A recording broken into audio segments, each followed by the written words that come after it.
I'm adopted, and my biological mother was 17, and so was my biological father. She was 7.5 months pregnant when she decided to go to Planned Parenthood, which is the largest abortion provider in the world, and they counseled her to have a late-term saline abortion, which is a saline salt solution that is injected into the mother's womb. The baby gulps that solution, it burns the baby inside and out, and then she is to deliver a dead baby within 24 hours. And to everyone's great shock and surprise, I didn't arrive dead but alive on April the 6th, 1977, in a Los Angeles County abortion clinic. What's fantastic about this, about the perfect timing of my arrival, is that the abortionist was not on duty yet. So he wasn't even given the opportunity to continue on with his plan for my life, which was death. And I know that I am in a government building, and a beautiful one it is, and I love your country as well as my own. But I know in the age that we live in, it is not at all politically correct to say the name of Jesus Christ in places like this. To bring him into these sorts of meetings, because his name can make people so terribly uncomfortable. But I didn't survive so I could make everyone comfortable. I survived so I could stir things up a bit. And I have a great time doing it.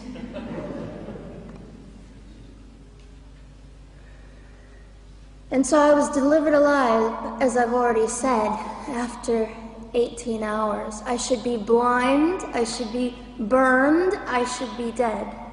And yet I'm not. You know what is fantastic vindication is the fact that the abortionist had to sign my birth certificate. So I know who he is. And it also says, for any skeptic listening, on my medical records, born during saline abortion. Ha! They didn't win. I've done some research on the man that performed the abortion on me. And his clinics are the largest chain of clinics in the United States of America, and they gross $70 million a year. I read a quote from him at some point several years ago, and he said, "I have aborted over 1 million babies, and I consider it my passion."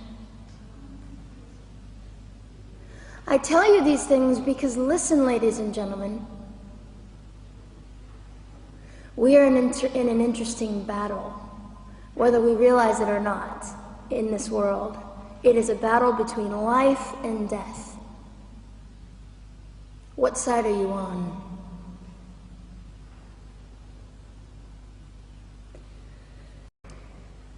We're playing for keeps. We're playing for, I'm hoping to be hated by the time that I die so that I can feel God about me and understand what it was to be hated. He was hated. Christ was hated. And not that I look forward to being hated, but I know along my journey, I know I'm already hated because I declare life. I say, you didn't get me. The silent Holocaust didn't win over me. And my mission, ladies and gentlemen, among many things, is this: to infuse humanity into a debate that we have just compartmentalized and set on a shelf and said it is an issue. We have removed our emotions. We are becoming harder. Do you really want that? How much are you willing to take, and how much are you willing to risk to speak the truth in love and graciousness and stand up and at least be willing to be hated? Or at the end of the day, is it all about you? Or me? And so, after that, I was placed in an emergency foster care home where they decided they didn't like me very well, and as I'm fond of saying, I don't know how you could not adore me right from the start. What is wrong with these people? But they didn't.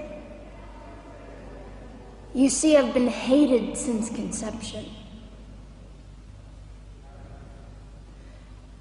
By so many, and loved by so many more, but most especially by God. I'm his girl. You don't mess with God's girl. I got a sign on my forehead that says, you better be nice to me because my Father runs the world. So after I was placed in the mean home, I was taken out of the mean home and placed into another home, a beautiful home, Penny's home. And she said by this time I was 17 months old, 32 pounds of dead weight, and diagnosed with what I considered to be the gift of cerebral palsy, which was caused directly by the lack of oxygen to my brain while I was trying to survive. Now, I am just compelled to say this. If abortion is merely about women's rights, ladies and gentlemen, then what were mine? There was not a radical feminist standing up and yelling about how my rights were being violated that day. In fact, my life was being snuffed out in the name of women's rights. And ladies and gentlemen, I would not have cerebral palsy had I not survived all of this. So when I hear the appalling, disgusting argument that we should have abortions because the child just might be disabled, oh, the horror that fills my heart. Ladies and gentlemen, there are things that you will only be able to learn by the weakest among us. And when you snuff them out, you are the one that loses. The Lord looks after them, but you are the one that will suffer forever. And what arrogance, what absolute arrogance, and it has been an argument for so long in this human place that we live, that the stronger should dominate the weaker, should determine who lives or dies. The arrogance of that, don't you realize that you cannot make your own heart beat? Don't you realize that all the power that you think you possess, you really possess none of it? It is the mercy of God that sustains you, even when you hate him.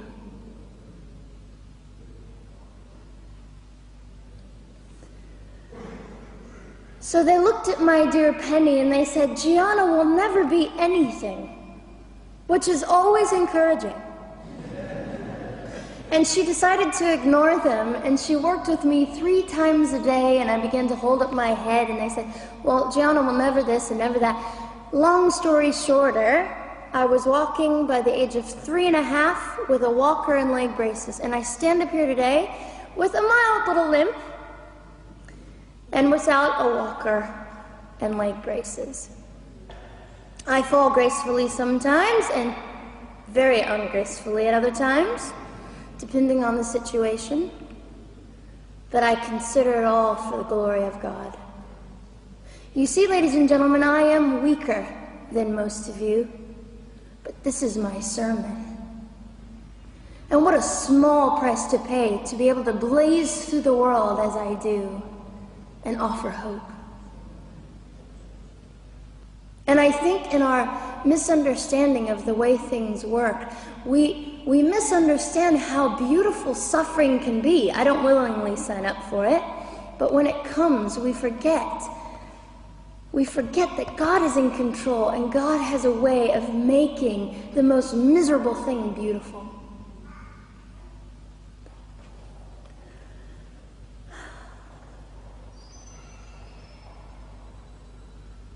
I have met my biological mother.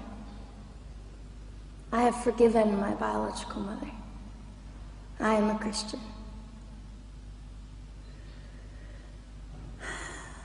She's a very broken woman. She came to an event I was having 2 years ago, showed up unannounced, and said, "Hello, I'm your mother."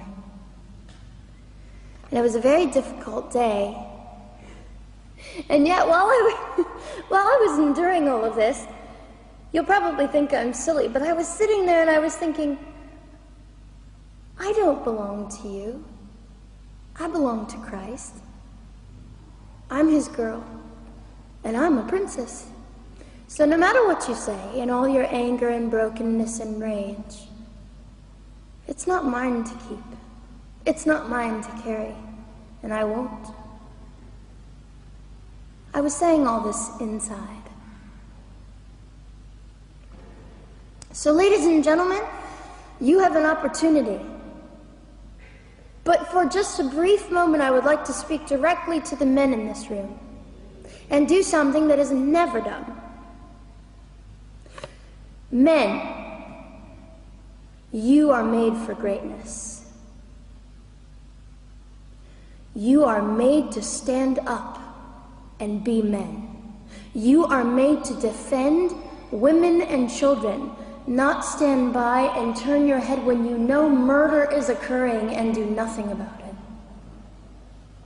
You are not made to use women and leave us alone. You are made to be kind and great and gracious and strong and stand for something. Because men, listen to me, I am too tired to do your job. Women, you are not made for abuse. You are not made to sit and not know your worth and your value. You are made to be fought for forever. So now is your moment. What sort of people are you going to be? I trust incredible. I trust, men, you will rise to the occasion. To the politicians listening, particularly to the men, I would say this: you are made for greatness, set your politics aside. You are made to defend what is right and good. This fiery young girl will stand here and say, now's your moment.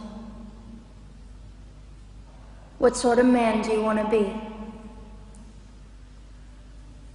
A man obsessed with your own glory, or a man obsessed with the glory of God?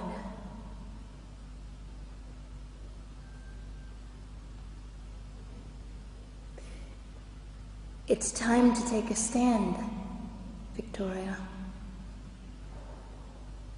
This is your hour. God will assist you. God will be with you. You have the opportunity to glorify and honor God in 2008. I'll just end with this. Some of you might be slightly annoyed that all I keep doing is talking about God and Jesus. But how on earth can I walk about limping through this world and not give all my heart and mind and soul and strength to the Christ who gave me life? So if you think I'm a fool, it's just another jewel in my crown. My whole intent in living here is to make God smile. I hope some of this made sense. It just came from my heart. God bless and keep you.